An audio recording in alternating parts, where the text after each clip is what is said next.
The Tale of the Undertaker. Bernard Sloan had the perfect family. They were always there, waiting for him when he finished his work.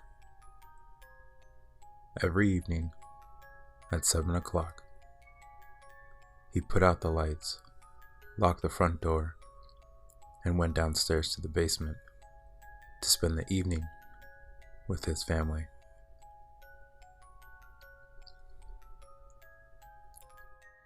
His wife Jenny would be sitting on the couch, knitting a sweater for him. His mother was always dozing in her easy chair. His son Ben and his daughter Emma were usually sitting at the table, playing a board game. Little Luke would lay on the floor, playing with his toys while little Martha, the youngest, sat at the piano.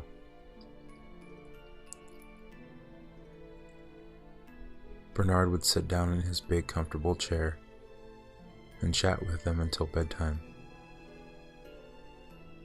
He told them all about his day and who had died recently in town.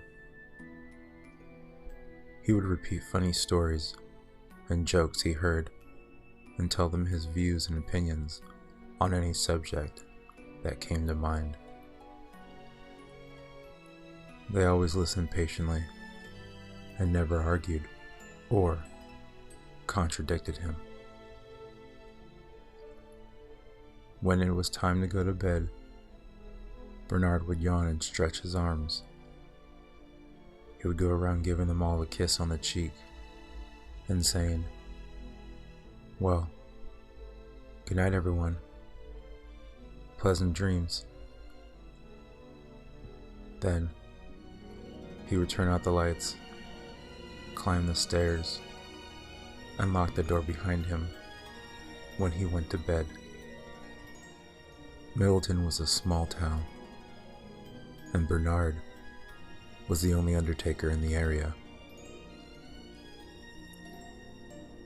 His funeral parlor was also his home, and he got all the business there was. Although he didn't have many close friends, he was well known, respected, and above suspicion. Everything went like clockwork. People would bring their dead loved ones to him, and Bernard would embalm their bodies and prepare them for burial. The funeral was usually held in the local church, and the dead were buried in the local graveyard. One day, as Bernard was cleaning up the funeral parlor, a policeman came to the front door. "Yes, officer, can I help you?" Bernard asked. "I'm here about the Periwinkle child." The policeman said. Bernard had a puzzled frown on his face. "The Periwinkle child? Martha Periwinkle," said the policeman. "the little girl who drowned just 5 months ago?" "Oh, yes, of course," said Bernard. I remember now. Well, I'll level with you, Mr. Sloan. The family had her body exhumed.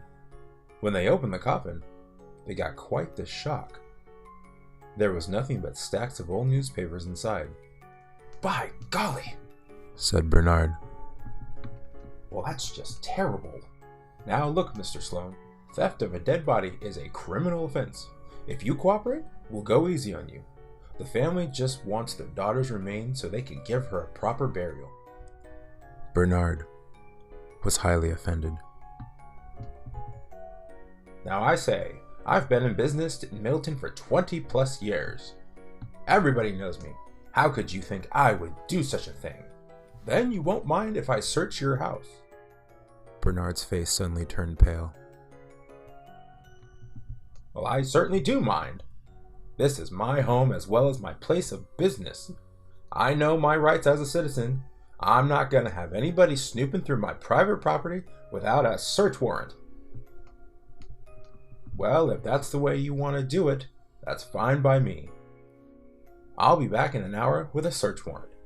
In the meantime, I'll leave an officer outside to make sure you don't try to get rid of any evidence. Bernard watched as the policeman turned and left. He shut the front door and stood there thinking for a few minutes. Then, he went downstairs to the basement to see his family. He opened the curtains and let some light into the room for the first time. His wife was still knitting. His mother was still dozing off on the couch. Ben and Emma were still playing their board game. Luke was still playing with his toys, and little Martha was still at the piano.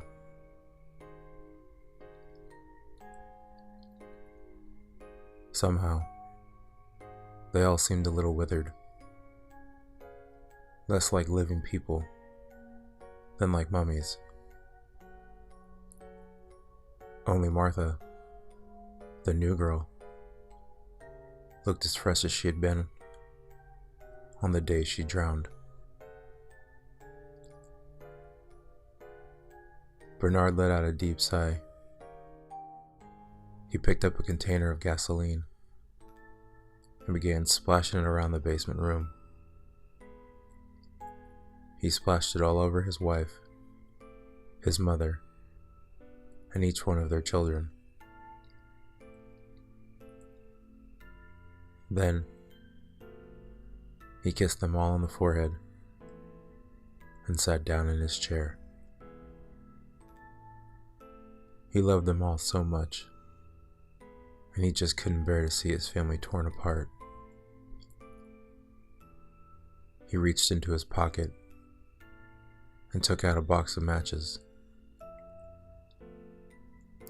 He selected one match, struck it, and the entire room burst into flames.